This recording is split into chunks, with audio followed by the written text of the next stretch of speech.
बिस्मिल्लाहिर्रहमानिर्रहीम। अस्सलाम वालेकुम। उम्मीद करता हूँ कि आप ठीक होंगे। आज का जो हमारा टॉपिक है वो हकीकत पर मबनी है। हाशिम रज़ा भाई, आपने इनको कहीं ना कहीं देखा होगा, सुना होगा। ये चंद दिन पहले इस दुनिया से वफ़ात पा गए हैं, इस दुनिया फ़ानी से कूच कर गए हैं। ये एक सोशल एक्टिविस्ट थे, जिसे हम सोशल वर्कर कह सकते हैं, और ये हमारे मुआशरे के जो महरूम लोग हैं उनकी महरूमियाँ दूर करने में सरगर्म थे। ये दोनों तस्वीरें हाशिम रज़ा भाई की हैं और इन दोनों तस्वीरों में सिर्फ 1.5 साल का फ़र्क है। हाशिम रज़ा भाई कैंसर के साथ जंग लड़ते लड़ते इस दुनिया से कूच कर गए, इस दुनिया से वफ़ात पा गए।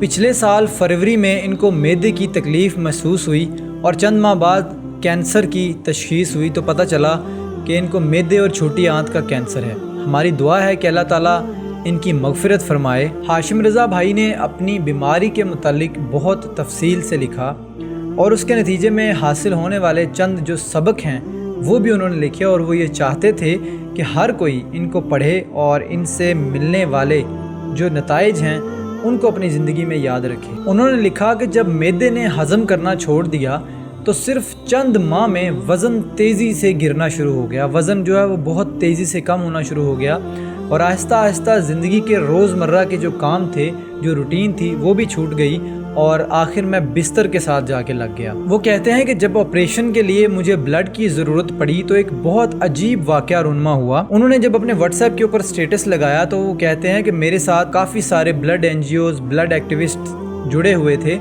और मुझे उम्मीद थी, मुझे यकीन था कि खून का बंदोबस्त तो बआसानी हो जाएगा। लेकिन वो कहते हैं कि मैं हैरान उस वक्त हुआ जब 600 से ज़्यादा लोगों ने, करीबी लोगों ने मेरा व्हाट्सएप स्टेटस देखा और उनमें से सिर्फ चंद करीबी दोस्तों के अलावा, सिर्फ चंद लोगों के अलावा किसी ने ये पूछना तक गवारा ना किया कि आपको खून की ज़रूरत किस लिए है, खैरियत तो है। वो कहते हैं कि खून का बंदोबस्त तो हो गया, लेकिन ज़िंदगी के सिखाने का भी एक अपना ही तरीका होता है। वो कहते हैं कि मैं बहुत बड़े शौक़ में था। वो कहते हैं कि मैंने तकलीफ़ के इन हालात में चंद सबक सीखे हैं जो कि आपके साथ शेयर करना चाहता हूँ। ऐसे हालात में ख़ुद को अल्लाह के सुपुर्द कर दें, क्योंकि अब आपके कंट्रोल में कुछ भी नहीं है। वो कहते हैं कि सबसे पहले आपके घर वाले हैं, उनके अलावा कोई आपका सगा नहीं है और आपकी माँ का कोई नेमुल बदल इस दुनिया में नहीं है। वो कहते हैं कि आप बिस्तर से हिलने के काबिल भी नहीं और आप शदीद तकलीफ़, शदीद दर्द का शिकार हैं। इसके बावजूद आपके पास अल्लाह ताला का शुक्र करने के लिए बहुत कुछ है। वो कहते हैं कि हम बहुत ही महदूद हस्ती हैं जो बाज़ औक़ात किसी मामले या वक़्त का तयन उस वक्त कर पाते हैं जब बहुत देर हो चुकी होती है। वो कहते हैं कि आपके होने या ना होने से सिवाय चंद एक ख़ास लोगों के किसी को कोई फ़र्क नहीं पड़ता। इसलिए अपनी ज़िंदगी में पहले से जानने की कोशिश करें कि वो चंद ख़ास लोग कौन हैं और उनकी कदर करना शुरू कर दें। वो कहते हैं कि कुछ लोग आपसे खूब फ़ायदा उठाते हैं, लेकिन मुश्किल वक्त में वही लोग आपको छोड़ के चले जाते हैं, वो आपके पीछे नहीं आते।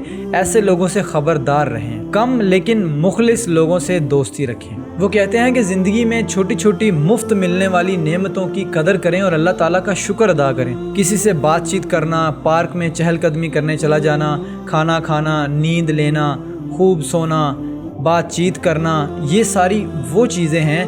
खुद उठ के अपने काम कर लेना, ये सारे वो अल्लाह ताला की नेमतें हैं जिनकी शायद आपके लिए कोई वैल्यू ना हो, आपके लिए इनकी कोई कदर ना हो, लेकिन आज मैं इन चीज़ों से महरूम हूँ और मैं तरसता हूँ कि काश मैं उठ सकूँ, चल फिर सकूँ, काश मैं पार्क में चहलकदमी कर सकूँ, किसी से बातचीत कर सकूँ, अपनी मर्ज़ी का खाना खा सकूँ, अपनी मर्ज़ी से सो सकूँ। तो ये वो नेमतें हैं जो हमें मुफ्त में मिलती हैं और हम अल्लाह का शुक्र अदा नहीं करते। अपनी मसरूफ़ ज़िंदगी से किसी बीमार की तीमारदारी करने चले जाना बहुत मैटर करता है। आज मैं ये बात समझ सकता हूँ कि अगर कोई आपका हाल पूछने आता है तो किस कदर खुशी होती है, किस कदर सुकून मिलता है। इसीलिए तो किसी बीमार की तीमारदारी करने जाना हमारे नबी पाक सल्लल्लाहु अलैहि वसल्लम की सुन्नत भी है। जानने की कोशिश करें कि आपके लिए सही मानों में अहम चीज़ें कौन सी हैं। वो कहते हैं कि जब मैं बीमार पड़ा तो मुझे मालूम हुआ कि जिन चीज़ों को मैं अपने लिए बहुत ज़्यादा अहम समझता था वो चीज़ें मेरे लिए बिल्कुल गैर अहम होकर रह गई। वो चीज़ें मेरे किसी काम नहीं आई, वो चीज़ें बिल्कुल फजूल हो गई मेरे लिए, जिनको मैं बहुत ख़ास समझता था। चंद आम लोग आपके बहुत अच्छे करीबी दोस्तों से भी ज़्यादा अच्छे साबित होते हैं आपके लिए। वो कहते हैं कि सोशल मीडिया एक बहुत बड़ा धोखा है जो हमें इंसान से हैवान बना रहा है اور ہم انسانی ہمدردیوں سے دور ہوتے چلے جا رہے ہیں۔ وہ کہتے ہیں کہ ہر قسم کے حالات میں ہمارے سیکھنے کے لیے بہت کچھ ہوتا ہے، زندگی بہت مختصر ہے، لہٰذا ابھی سے اپنی زندگی کا کوئی مقصد بنا لیں، کوئی خاص کام اپنی زندگی میں سیٹ کر لیں اور اس کے لیے محنت کرنا شروع کر دیں۔ اگر آپ نے کسی کا دل دکھایا ہے تو اس سے معافی مانگ لیں، اگر کسی نے آپ کا دل دکھایا ہے تو اسے معاف کر دیں، اگر آپ کسی سے پیار کرتے ہیں، کسی سے محبت کرتے ہیں تو اسے آج بتا دیں۔ کیا پتہ کہ آنے والے کل میں، آئندہ کل میں آپ یہ سب بتانے کے لیے ہوں یا نہ ہوں۔ اس دھوکے میں پڑنا بہت آسان ہے کہ میرے بغیر دنیا نہیں چل سکے گی، لیکن یقین مانیں کہ قبرستان ایسے لوگوں سے بھرے پڑے ہیں جو اپنے وقت کے بادشاہ ہوا کرتے تھے اور ان کے بغیر واقعی کچھ نہیں چل سکتا تھا، لیکن ان کے جانے سے دنیا رکی نہیں۔ یہ وہ سبق ہیں جو ہاشم رضا بھائی نے اپنی زندگی اور موت سے سیکھے ہیں، کیونکہ وہ جانتے تھے کہ اب ان کی موت کا وقت قریب ہے۔ مجھے یقین ہے کہ اس ویڈیو نے ضرور آپ کا دل چھو لیا ہوگا۔ اگر آپ کو ویڈیو اچھی لگی ہو، آپ کو ہاشم رضا بھائی کی باتیں اچھی لگی ہوں تو انہیں دوسروں کے ساتھ شیئر ضرور کیجیے گا، کیونکہ وہ چاہتے تھے کہ ان کے یہ سبق دنیا پڑھے، دنیا جانے، دنیا سنے۔